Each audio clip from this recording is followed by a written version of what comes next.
এক সপ্তাহের মধ্যে সরকারের পক্ষ থেকে আওয়ামী লীগের নিবন্ধনের বাতিল সহ ৩ দফা দাবির বিষয়ে দৃশ্যমান সিদ্ধান্ত নেওয়া না হলে ২৯ ডিসেম্বর দুপুর ১টায় সচিবালয় ঘেরাও করে অবস্থান কর্মসূচি পালনের ঘোষণা দিয়েছে ইনকিলাব মঞ্চ। রবিবার বিকেলে প্রধান উপদেষ্টার একান্ত সচিব সজীব এম খায়রুল ইসলামের কাছে স্মারকলিপি জমা দেওয়ার পর এই কর্মসূচি ঘোষণা করা হয়। এর আগে দুপুর ১২টায় শাহবাগ থেকে প্রধান উপদেষ্টার বাসভবন যমুনার দিকে পদযাত্রা শুরু করে ইনকিলাব মঞ্চ। পরে পুলিশ বাধা দিলে প্রধান বিচারপতির বাসভবনের সামনে রাস্তার পাশে বসে পড়ে সংগঠনটির সদস্যরা।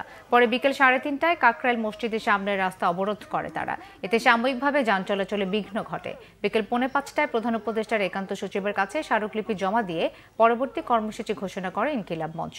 গণহত্যাকারী দল আওয়ামী লীগের নিবন্ধন অবিলম্বে বাতিল, গুপ্ত হত্যা থেকে দেশপ্রেমিক ছাত্র জনতাকে বাঁচাতে ইউনিয়ন পর্যন্ত আওয়ামী লীগের কমিটিতে থাকা সন্ত্রাসীদের গ্রেফতার এবং জুলাই যোদ্ধাদের জীবনের সম্পূর্ণ নিরাপত্তা নিশ্চিতের দাবিও জানানো হয়।